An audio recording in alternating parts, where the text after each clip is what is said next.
How to add captions in Canva. Let's get into it. With your video open, head on over to the apps section, and within here we want to search for captions.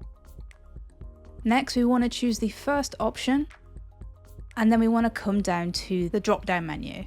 Within here we want to select the video that we want to caption. For this one I just have one video in here which is already selected. With that done, we then want to click on generate captions, and then Canva is then going to process this video and apply automatic captions throughout. Once that's complete, we can come into the captions that Canva has just created for us and move them around to anywhere in our project. I'm going to put mine at the bottom here.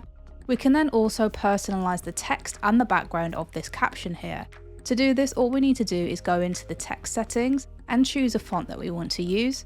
And then to change the background of this, we can simply come up into effects, scroll down, and as we can see, it's applied the background effect. All we need to do now is come into here and change it to any color that we like.